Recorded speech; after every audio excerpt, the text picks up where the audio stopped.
gospel message and the message of Advent is that we can be empowered to deal with whatever struggles we face and to surmount them by the power and the presence of God in our lives, growing spiritually closer to Him.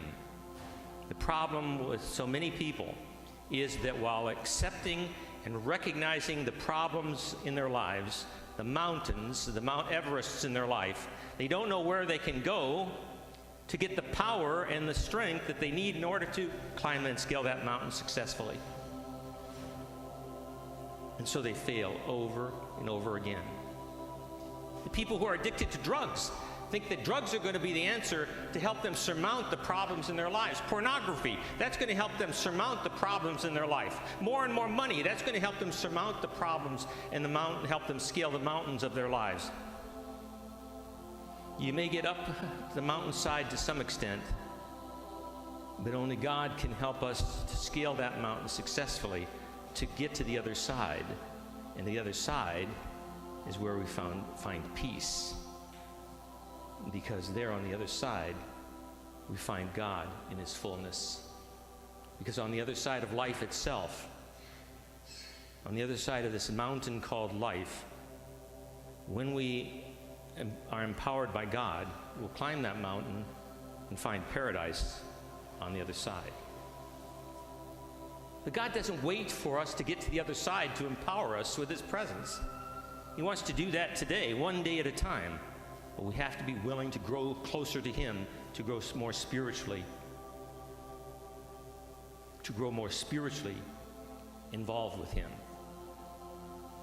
God is challenging us to raise our fists at the struggles of life today. You beat me once, but you won't beat me again, because you, or problem, whatever you might be, have grown all you're going to grow, and I hope and pray I'm still growing. This epistle, or rather the gospel, talks about our hearts being drowsy amidst the struggles of life. Sometimes we are overwhelmed with the struggles of life and we're drowsy and overwhelmed.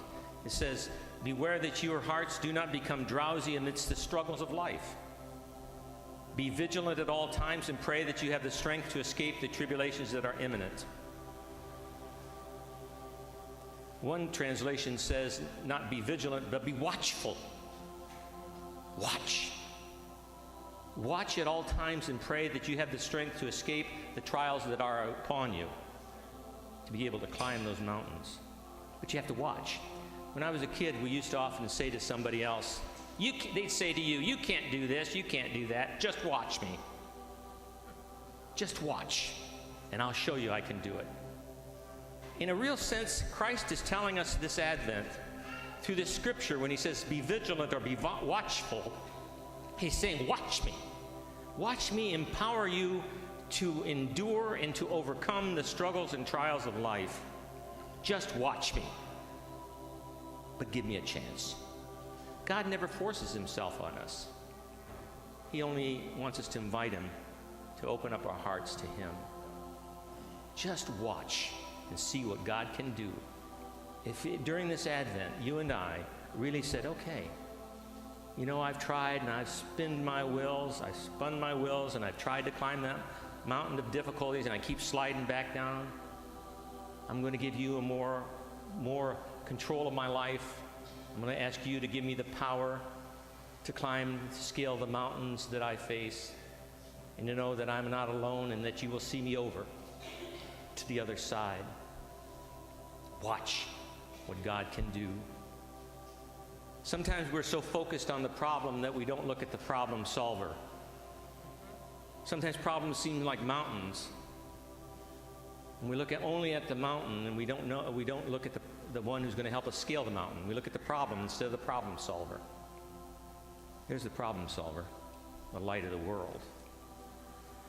At the beginning of this Mass, we lit one of the candles for Advent. Candlelight is such a beautiful symbol for Christ. He calls Himself the light of the world. We walk in darkness. In fact, the scripture tells us, we who have walked in darkness have seen a great light. We walk in darkness unless we embrace the light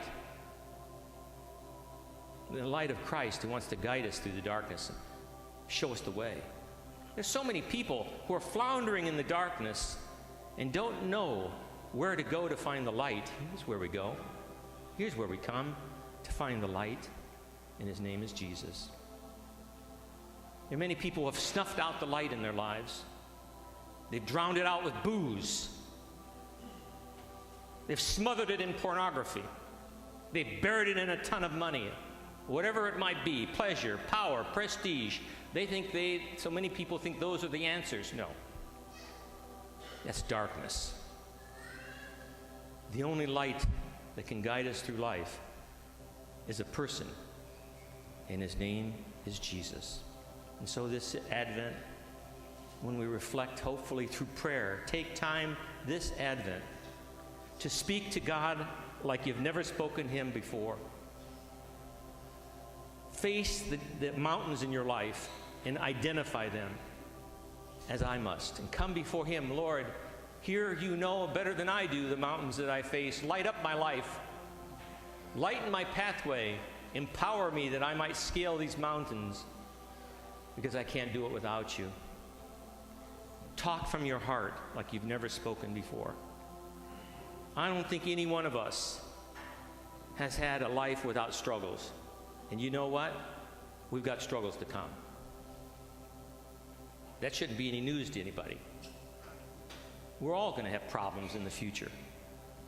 And the last problem or frontier we're going to face is death. I was reading about George Bush this morning. President Bush 1 died. And the day he died, he was visited by Baker. I think he was, I don't know what position he had. But this Baker, I forget his name, first name. What's his first name? James Baker? James Baker went to see President Bush. And Bush asked Baker, I believe, he said, "Where are we going? Where are we going?" And Bush answered, "We're going to heaven." And the president said, "I want to go. I want to go to heaven." It's got to be more than just a wish. And I trust it was for Bush, more than just a vain wish. Something we have to recognize. We're all scaling that mountain of life. And on the peak, we can see the light on the other side, the light of paradise. But we have to live each day knowing that that day will come and recognize what it is we're doing here, why we're here. I've been here 12 years at St. Anthony's as a pastor, and I grew up here, and it's something else to bury a lot of people that I've known all my life. Very few priests can say that they buried most of the people that they knew when they were a kid, and I'm one of them. What does that say to me? I mean, I looked up to these people.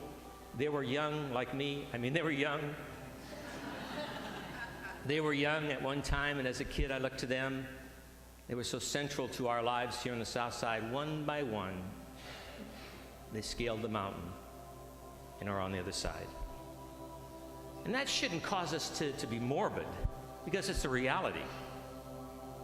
They passed, and we will pass. It's how we make preparations to scale the mountain that'll determine whether or not we make it to the other side and find light or darkness. This Advent, lift your fist, as it were, to the mountains in your life, to the struggles of life. You beat me before, but I will beat you the next time, because you've grown all you're going to grow, and I am still growing.